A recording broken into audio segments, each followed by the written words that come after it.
Hello everyone. अज अस discuss करांगे electric field intensity at any point due to system of charges. ठीक है, तो इलैक्ट्रिक फील्ड की है। सब तो first of all electric field की है। मान लो असी एक चार्ज लैने प्लस क्यू, उस चार्ज के नेड़े असी कोई अनदर छोटा चार्ज टेस्ट चार्ज लैके आने। ठीक है, और वो चार्ज की होएगा, ये द्वारा एक फोर्स लगेगी सोर्स चार्ज के द्वारा, जी इस चार्ज को की करेगी, रिपैल करेगी। ठीक है, क्योंकि दोनों के किहड़ा चार्ज है, पॉजिटिव चार्ज है। तो जब असी यहाँ टेस्ट चार्ज नेड़े लैके आवांगे तो की करेगा, एक फोर्स एक्सपीरियंस करेगा इस साइड में, और वो फोर्स किहड़ा है, इलैक्ट्रोस्टैटिक फोर्स। ठीक है, तो इट मीनस यह जिहड़ा सोर्स चार्ज है ये दे रहा है, एक इलैक्ट्रिक फील्ड दे रहा है। जिस फील्ड में वो इन्फ्लुएंट होएगा, मतलब वो ते असर होएगा, वो रिपैल होना स्टार्ट हो जाएगा, उस फील्ड में असी की बोलांगे इलैक्ट्रिक फील्ड। ठीक है, तो इलैक्ट्रिक फील्ड इंटेंसिटी की है। हुण फिर वही suppose this is the plus Q charge, that is the source charge, and this is test charge. तो इलैक्ट्रिक फील्ड इंटेंसिटी की है। इलैक्ट्रिक फील्ड इंटेंसिटी से किस तरह कैलकुलेट करांगे, इस टेस्ट चार्ज के उत्ते कैलकुलेट करांगे। ठीक है, और वो इलैक्ट्रिक फील्ड इंटेंसिटी की आएगी, force that is E electric field is equal to जिन्ना इस टेस्ट चार्ज उत्ते फोर्स लग रहा है डिवाइडेड बाय इस चार्ज का magnitude Q naught, that is known as the electric field intensity. मतलब इलैक्ट्रिक फील्ड इंटेंसिटी कैलकुलेट करने के लिए सानू एक टेस्ट चार्ज चाहिए, एक सोर्स चार्ज तो है ही जो अपनी फील्ड दे रहा है। ठीक है, हुण असी अज करना की है, टॉपिक किहड़ा करना है, electric field intensity at any point due to the system of charges. ठीक है, वो असी की करांगे, एक डिस्कस करते हैं। टू चार्जिस ले लैने, मान लो एक फ्रेम ले लैने असी, इस फ्रेम दे विच दो चार्जिस कंसीडर कर लैने। पहला चार्ज मान लो Q1 है, और वो चार्ज द पोजीशन वैक्टर जोड़ा है वो की है R1 है। ठीक है, और पॉइंट कित्थे पिया होया चार्ज ए पॉइंट के उत्ते। सैकेंड चार्ज असी ले लैने। सैकेंड चार्ज जोड़ा असी कंसीडर कर लैने, मान लो this is the second charge at point B, and charge जोड़ा है तुहाडे कोल Q2 होएगा। ठीक है, और यदा पोजीशन वैक्टर की होएगा R2। और लास्ट असी की करना है, ये दो सोर्स चार्जिस ने, सोर्स चार्जिस के उत्ते की फाइंड करनी है, सोर्स चार्जिस ने अपनी इलैक्ट्रिक फील्ड देनी है, बट आप इलैक्ट्रिक फील्ड इंटेंसिटी कैलकुलेट करनी है। वो आप किस तरह कैलकुलेट करांगे, अगर साढ़े कोल कोई टेस्ट चार्ज होएगा तो टेस्ट चार्ज ले लैने, मान लो हुण Q0, और वह पोजीशन वैक्टर की है साढ़े कोल R है। ठीक है, हुण इस टेस्ट चार्ज उत्ते असीं की कैलकुलेट करांगे, इलैक्ट्रिक फील्ड इंटेंसिटी। ठीक है, हुण सानू पता है आ भी प्लस है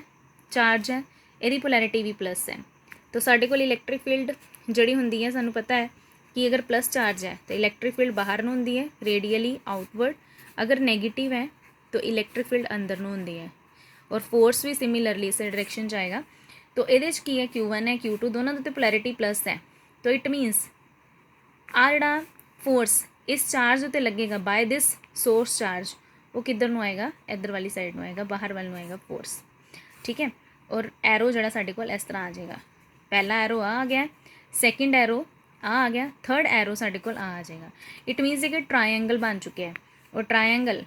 की बनया होया साडे कोल, मान लो आ पॉइंट ए सीगा, आ पॉइंट बी है, आ पॉइंट असी पी मान लैने, पी दे उत्ते टेस्ट चार्ज पिया होया, तो ट्रायंगल की बन गया साडे कोल OAP।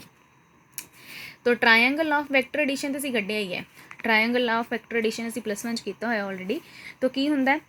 ये फस्ट आ गई तुहाडे कोल साइड, ये आ गई तुहाडे कोल सैकेंड साइड, तो ये लास्ट वन की हुंदा तुहाडे कोल रिजल्टेंट हुंदा है। ठीक है, तो resultant that is OP is equal to R, that is equal to AP plus इधर वाली साइड R1। ठीक है, तो ये असी AP कढ़ देवांगे, AP की आ जाएगा R माइनस R1। ये तो असी कढ़ लिया AP R vector minus R1 दे इक्वल आ गया। ठीक है, असी सिर्फ इन्होंने दोनों की गल कर रहे हैं फिलहाल, Q2 और Q0 की गल असी बाद विच करांगे। ठीक है,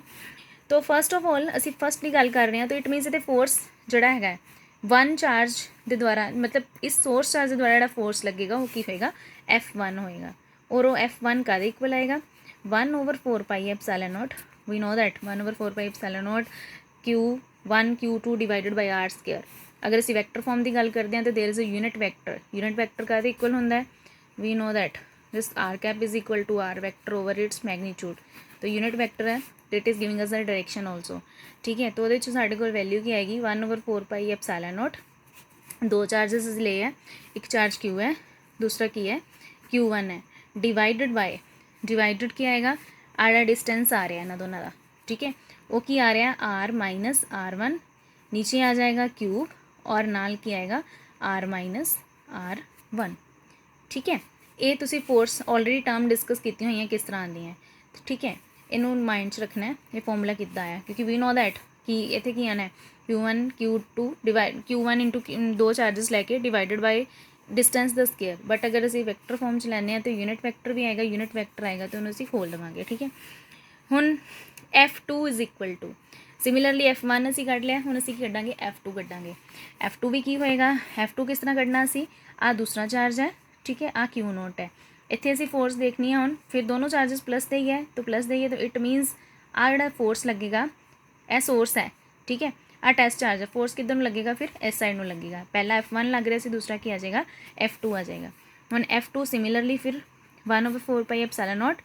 Q0 into Q2 divided bye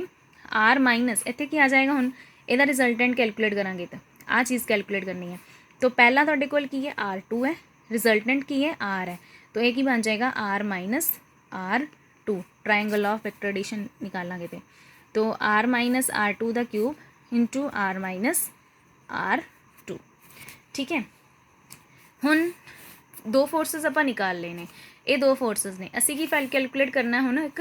resultant force देखना है तो रिजल्टेंट किस तरह कढ़ांगे असी सुपरपोजिशन प्रिंसीपल लगावांगे दोनों फोर्सेस का एडिशन कर देवांगे तो F का इक्वल आ जाएगा F1 प्लस F2 ठीक है हुण F1 प्लस F2 है तो पहला फोर्स असी ऑलरेडी कढ़ लिया हुआ है that is equal to 1/4 pi epsilon naught Q0 into Q1 R minus R1 cube into R minus R into 1 ठीक है तो plus second force same here Q0 into Q2 divided by R minus R2 cube into R minus R2 okay हुण इहदे चों एक quantity जिहड़ी है common आ रही है दैट इज़ द Q0 असी बाहर कढ़ देवांगे सिमिलरली Q0 नूं बाहर कढ़ दिता अंदर अपने कोल जो बचे है same Q1 R minus R1 cube into R minus R1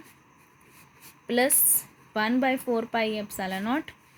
Q2 divided by R minus R2 cube into R minus R2 ठीक है ये तो निकल गया टोटल रिजल्टेंट फोर्स असी की कैलकुलेट करना इलैक्ट्रिक फील्ड इंटेंसिटी तो इलैक्ट्रिक फील्ड इंटेंसिटी की निकलेगी that is equal to F by Q0 असी ऑलरेडी डिस्कस किया है ठीक है तो इलैक्ट्रिक फील्ड इंटेंसिटी की आ गई Q0 आ गई तो असी आ वैल्यू फोर्स वाली वैल्यू ये फिल करांगे तो इतने भी टेस्ट चार्ज है इतने भी टेस्ट चार्ज है मीनस दोनों कैंसल हो गए तो अंदर की बचा सिर्फ टर्म्स दो बच गई हैं अपने को Q1 divided by R minus R1 cube into R minus R1 plus 1/4 pi epsilon naught Q2 divided by R minus R2 the cube into R minus R2 ठीक है so that is the electric field due to the two charges ये दो charges की गल कर रहे हैं